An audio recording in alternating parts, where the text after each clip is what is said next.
minutos de la mañana. Fin del subsidio al diésel en el Ecuador ha provocado cierres de vías, anuncios de protestas y el ultimátum de Pachacútica al gobierno, indicando que no van a apoyar futuras alianzas con el bloque oficialista de ADN en la Asamblea si no se da marcha atrás a la eliminación del subsidio al diésel. Pero ¿cuál es la verdad de quienes defienden la permanencia del subsidio que no quieren que el país conozca? Es la pregunta con la que vamos a arrancar esta entrevista con nuestro siguiente invitado, el economista Alberto Acosta.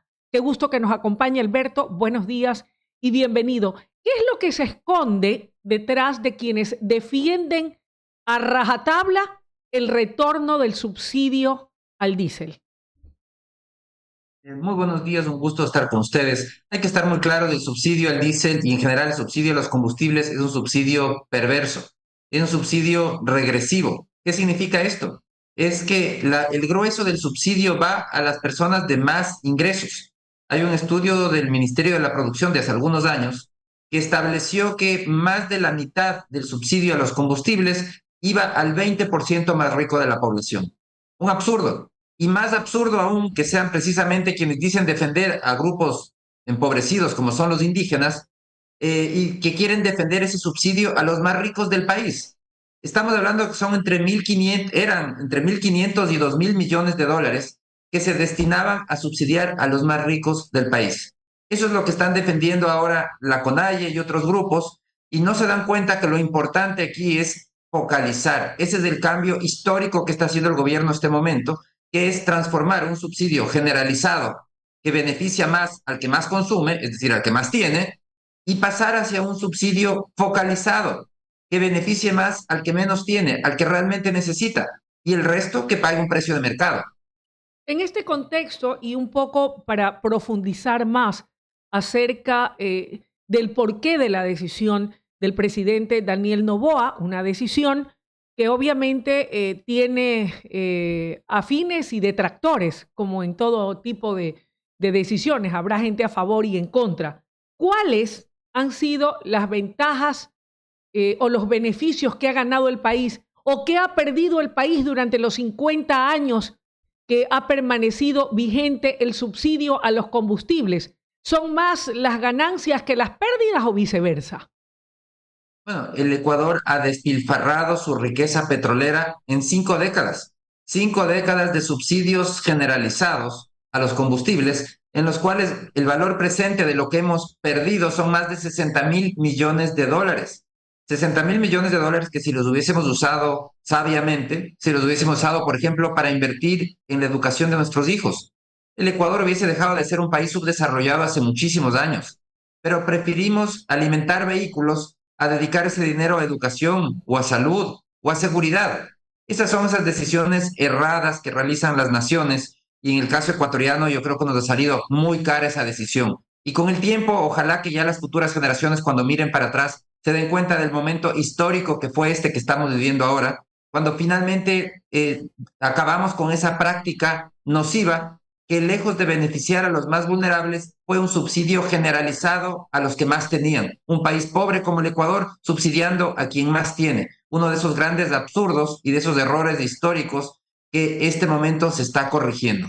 Ahora, la focalización, ¿por qué sí es efectiva y hasta qué punto hay un titular de prensa que señala que la compensación, en este caso a los transportistas, sería solo por 8 meses, porque de ahí en adelante serán los gobiernos seccionales o los ayuntamientos municipales de cada ciudad los que van a tener esa papa caliente en las manos, argumentando que será necesario, de acuerdo al criterio de los transportistas, poner un precio justo al valor del pasaje. ¿De allí qué va a pasar entonces?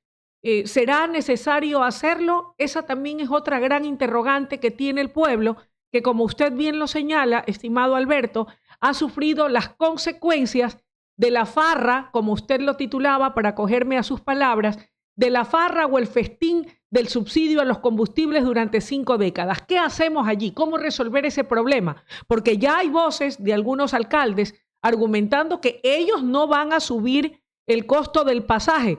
Claro, además que estamos de cara y muy cerca a un proceso electoral de las seccionales. Entonces, nadie quiere ser el malo de la película. ¿Qué hacer ahí? Bueno, ese es un tema muy relevante. Lo importante es estar claros que al mantener la tarifa del transporte público con cierto subsidio, lo que se está logrando es direccionar un subsidio a los más pobres. Entonces, hace sentido económico el eliminar un subsidio generalizado y enfocar un subsidio que sí sabemos con seguridad que va a beneficiar a quienes menos ingresos tienen, porque quien menos ingresos tiene es el que se mueve en transporte público. Entonces, ahí sí hay una focalización del subsidio.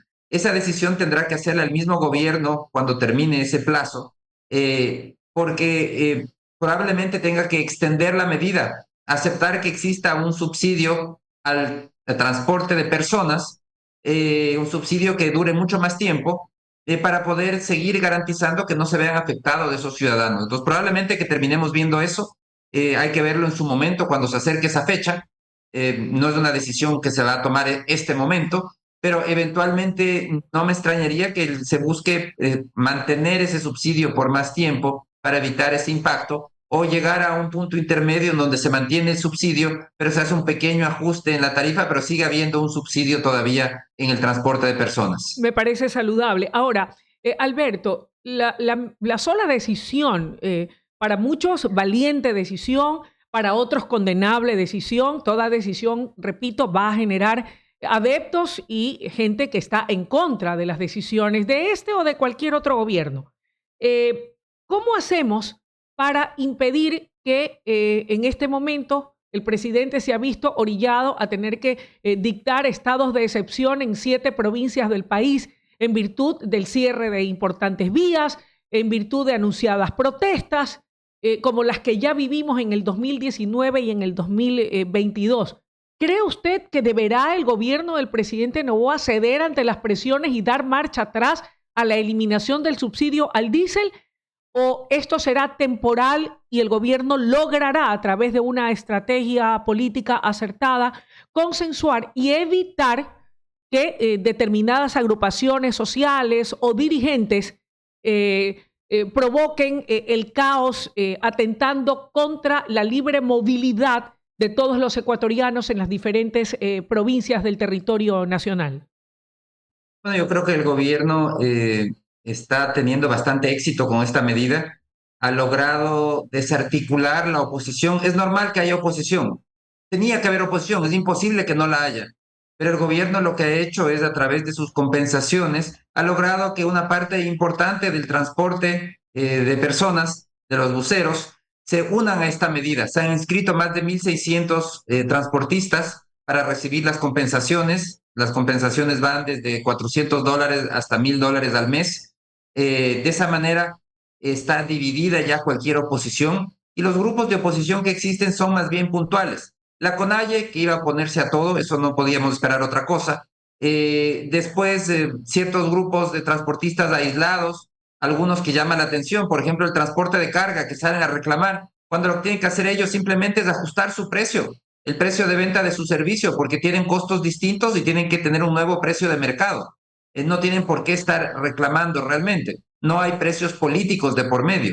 Entonces, lo que yo creo es que al final del día el gobierno está logrando exitosamente desarticular la oposición. No hay una oposición organizada en contra de esta medida. El gobierno ha dicho que no va a dar marcha atrás y yo creo que es así, no va a dar marcha atrás porque la oposición ha logrado desarticular la oposición. Y por eso es que el éxito de la medida que ha tomado el gobierno está en el orden en que hizo las cosas. Y esto lo aprendió muy bien cuando hizo la focalización del subsidio a las gasolinas.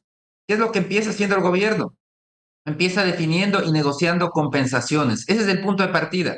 Una vez que están las compensaciones en su lugar, definidas, produce el ajuste de precio y finalmente introduce una banda de precios para que el precio fluctúe en función del precio internacional. Entonces, al final del día lo que estamos viendo es que el esquema permite desarticular cualquier oposición, sobre todo aquella oposición organizada que podría existir, y de esa manera tiene mucho más éxito de ser implantado. Sucedió con las gasolinas, fue un esquema muy exitoso con las gasolinas, y en esta ocasión yo creo que está sucediendo lo mismo. Las marchas son aisladas, desarticuladas, no son generalizadas, no van a poder sostenerse en el tiempo. Alberto, hay algo importante que yo sí creo que vale la pena, como usted lo sabe hacer de manera didáctica, poder explicarle a esas bases de la CONAIE, a esas clase trabajadora que creen lo que le dice su dirigencia, que no admite otra cosa que no sea mantener el status quo y que se mantengan los famosos subsidios que tanto daño le han hecho al país, según usted y otros expertos.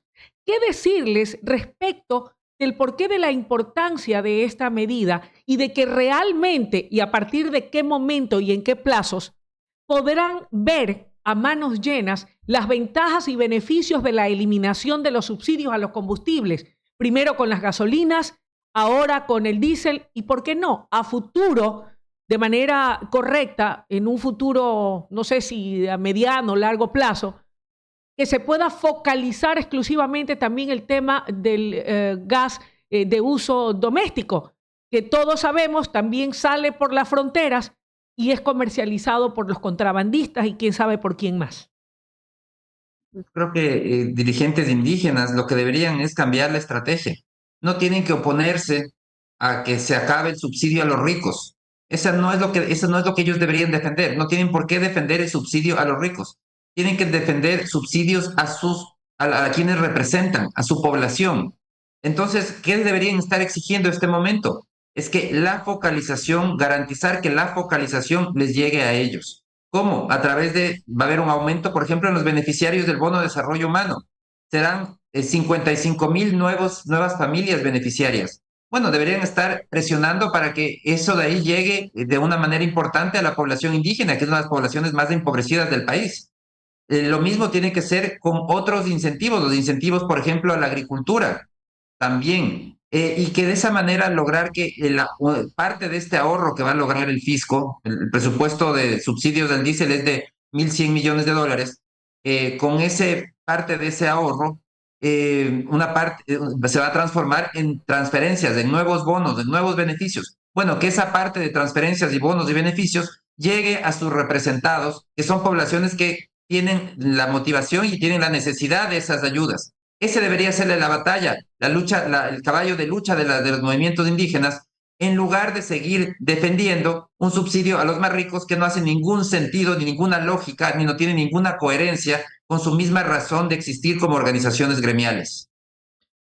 Lo entiendo perfectamente. Ahora, hay temor, y no solamente entre ellos, hay temor en muchos sectores de la población.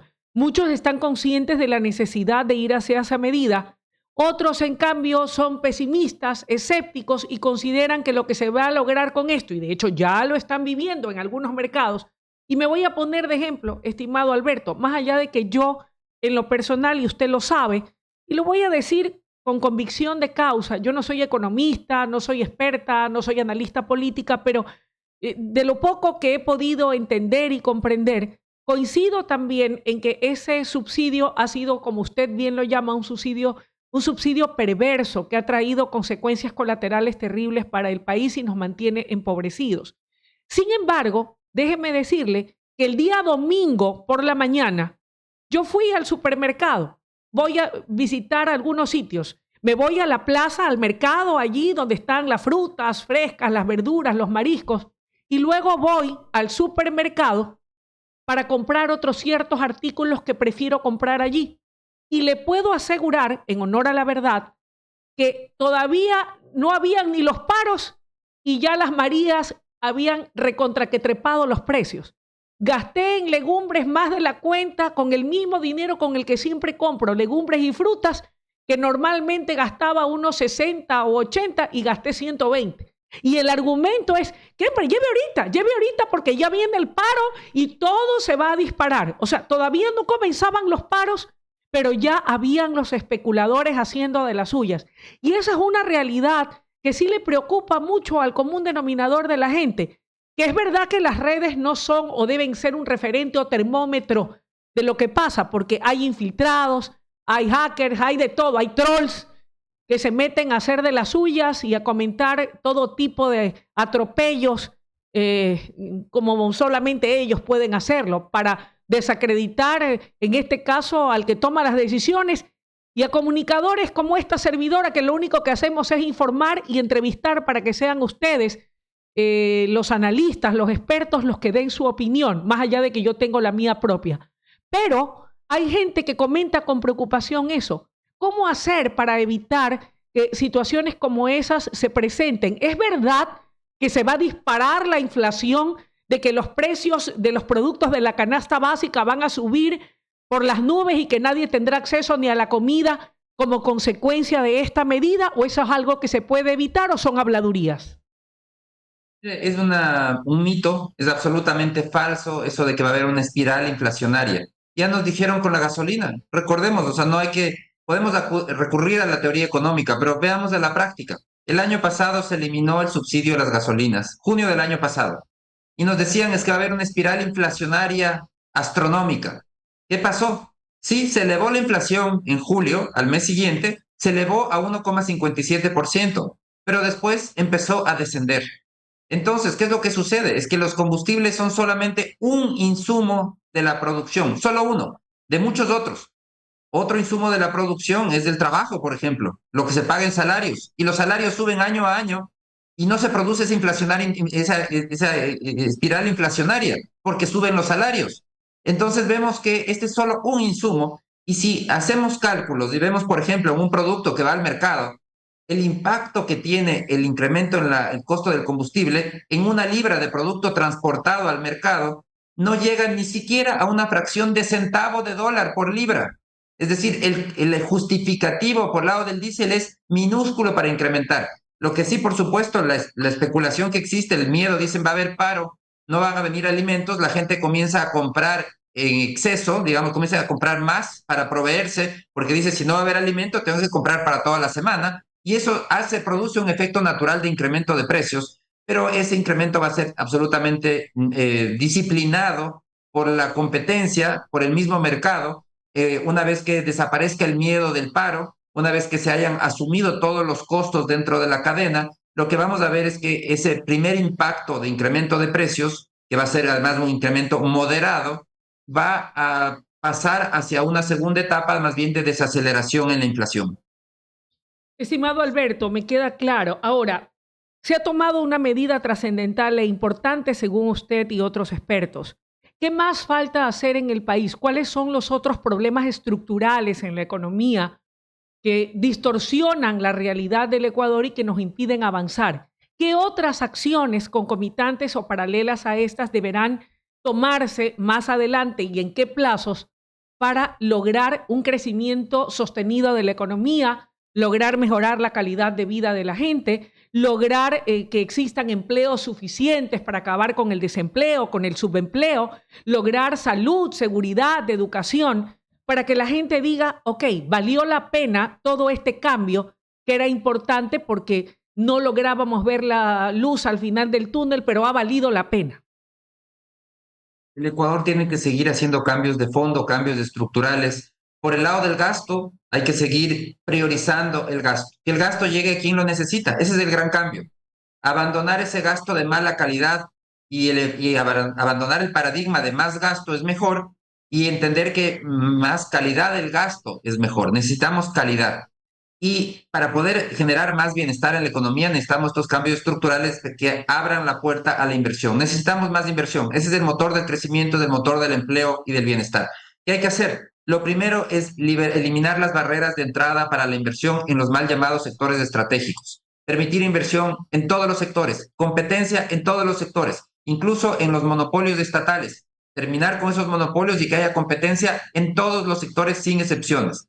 Segundo, abrir el sistema financiero al mundo, tener una legislación moderna en base a las normas de Basilea. No existen en Ecuador. Tenemos una legislación arcaica hecha por el socialismo del siglo XXI. Tercero, tenemos que seguir apostando por libre comercio. Y en eso ha habido avances notables por parte del gobierno. Muchas buenas noticias en días recientes de cómo el Ecuador sigue recuperando el terreno perdido. Cuarto, hay que modernizar la legislación laboral. Tenemos que adoptar las mejores prácticas internacionales. Y quinto, tenemos que de una vez por todas poner en orden el gasto público y esto hay que hacerlo desde el lado del gasto.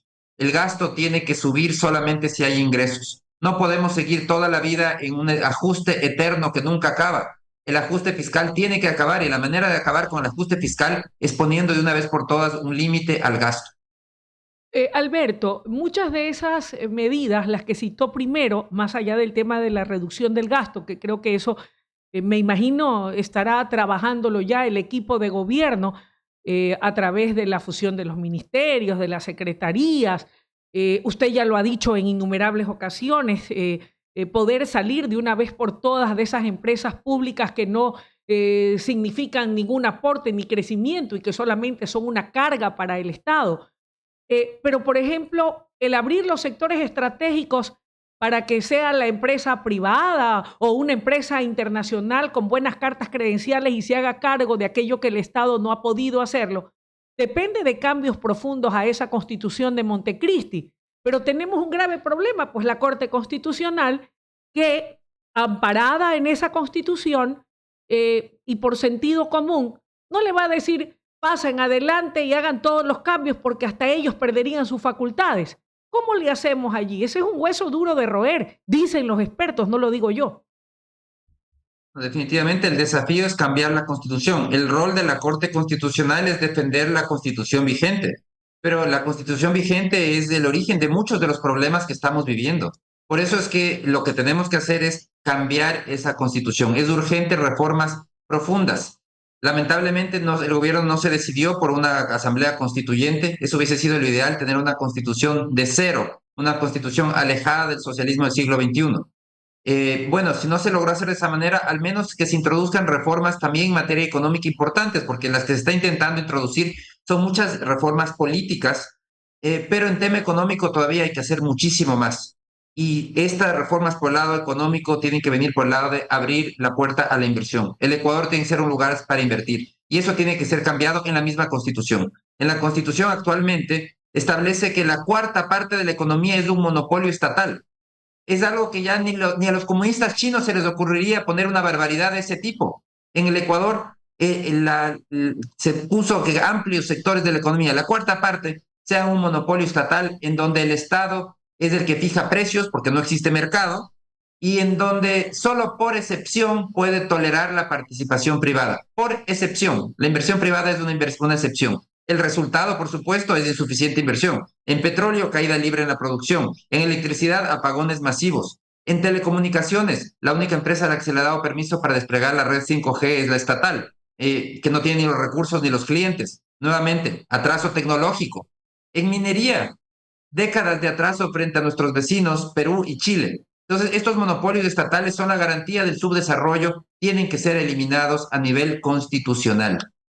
Alberto, si todo es tan malo y los resultados saltan a la vista, donde hay un alto índice de desempleo, de subempleo, donde no hay los suficientes recursos para poder atender debidamente a la salud, a la educación, a la misma seguridad, hoy en el Ecuador y el resto de la región, lamentablemente sacudida por esta ola de violencia del crimen organizado transnacional.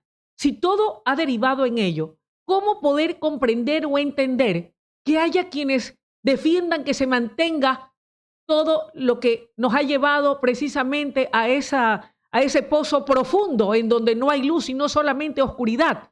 ¿Quiénes son los que defienden que se mantenga todo como está, a pesar de que el Ecuador ha tocado fondo y hoy intentamos, de acuerdo al gobierno nacional que ha tomado esta decisión y a ustedes los expertos, es necesario ir hacia cambios radicales y no seguir con lo mismo? Bueno, hay quienes consideran que la reforma constitucional es un riesgo, hay otros que no quieren que haya reforma constitucional. El correísmo, para empezar, fue el que hizo la constitución y el que quiere que se mantenga. Pero esta constitución que tenemos en la actualidad es un plan de gobierno, no es una constitución. No está pensada para que funcione con distintos gobiernos de distintas tendencias. Una constitución tiene que ser tan general, fijarse solamente en los principios del relacionamiento político y social. No puede ser tan específica como es la actual, que termina siendo el plan de gobierno que no funciona para otra tendencia de gobierno. Entonces se necesita un cambio en la Constitución. Definitivamente ese cambio tiene que darse y ojalá que algún rato este mismo gobierno, que tiene una capacidad política muy importante, se lance a hacer ese cambio de fondo que requiere el país para poder cambiar el esquema de desarrollo, para comenzar a crecer más rápidamente y para tener un potencial mucho más grande de generar bienestar. Alberto, y con el Instituto Ecuatoriano de Seguridad Social, ¿qué hacemos? Esa es otra bomba de tiempo. Ese es otro de los temas que no se están topando y se sigue empujando, porque al final del día, como es algo que toma tiempo en reventar, se lo sigue posponiendo. Y los ciudadanos no quieren tomar decisiones álgidas, los políticos tampoco quieren llevar con esa culpa, entonces, o ese costo político, pero los ciudadanos tenemos que actuar como adultos, entender que hay un problema y que hay que corregirlo, y que eso requiere de discusiones serias, profundas, para poder encontrarle una solución. La solución al final del día pasa por nivelar los egresos con los ingresos. No puede seguir la seguridad social gastando más de lo que le ingresa y viviendo en la actualidad el consumo de todos los fondos que ha ahorrado. Los fondos se están reduciendo, llegará un momento en que se acaben los ahorros de la seguridad social y que de cualquier manera tendremos que tomar los correctivos. Mejor hagámoslo ahora mientras todavía tenemos tiempo y no esperemos hasta que la situación sea crítica para ahí sí, sin tener otra alternativa, comenzar a corregir. Eso no implica la privatización del Instituto Ecuatoriano de Seguridad Social, cosa que aterra a los trabajadores que son los verdaderos dueños de esta organización, de este organismo, del Instituto Ecuatoriano de Seguridad Social. Bueno, eso es parte de los temas que tiene que superar el país, ese miedo que le han metido a privatizar, privatizar, y creen que la estatización es la solución, y es lo que nos llevó al socialismo del siglo XXI. Hemos estatizado la cuarta parte de la economía y estamos aquí por eso, precisamente un país estatizado. Lo que necesitamos es dar cabida a la participación privada y devolver a los ciudadanos el poder de elegir. En materia de seguridad social, no es que tiene que desaparecer el IES, simplemente que permitan a cada ciudadano escoger con quién quiere tener sus fondos previsionales, con quién quiere tener su seguro de salud. Eso debería ser una elección libre de cualquier ciudadano. ¿Cuál es el miedo de darle la potestad al ciudadano, de la potestad de elegir? ¿Por qué temen tanto a los ciudadanos? Si es que creen que el IES es tan bueno, entonces probablemente todo el mundo se quede con el IES, nadie se cambie. Y si es que tienen miedo a que los se van a cambiar, entonces es porque el IES no es tan bueno, porque hay que obligar a la gente a que contrate algo que tiene un servicio deficiente. Entonces, el beneficio de abrir la competencia sería gigantesco. Y necesitamos competencia también en la seguridad social, en donde los ciudadanos sean los que elijan con quién quieren irse para obligarle al mismo IES a fortalecerse, a ser una institución que gane el favor de los clientes, no porque les obligan a contratar esos servicios, sino porque los ciudadanos dicen, yo quiero estar con el IES porque es el que mejores servicios me da. Eso sería un escenario muy bueno para el país, un cambio radical en la manera de pensar y comenzar a devolverle a la ciudadanía el poder de elegir. Oiga, Alberto, pero el problema es que no todos los ecuatorianos tienen empleo y no pueden tener ni acceso al IES, pues. Incluso Bueno, con todas las deficiencias que tiene el IES, yo he escuchado a mucha gente desempleada o subempleada que diera lo que sea, aunque sea por estar afiliado a ese IES, para, si no puede atenderse en salud, no sé, tal vez cobrar fondos de reserva, hacer un préstamo quirografario, porque si no tienen empleo, menos pues van a poder contratar un seguro privado.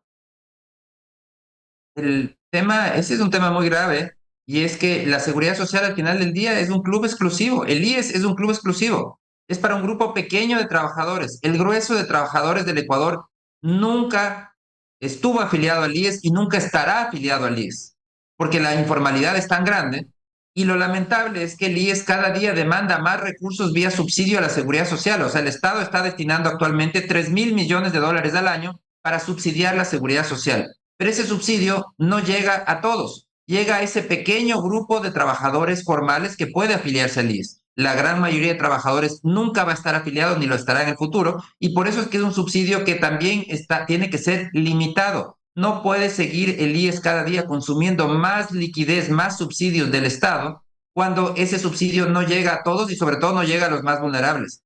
Tenemos que limitar ese aporte para que el Estado comience a destinar más recursos a subsidios generalizados, por ejemplo, en salud, para que todos los ecuatorianos del Ministerio de Salud puedan hacerse atender.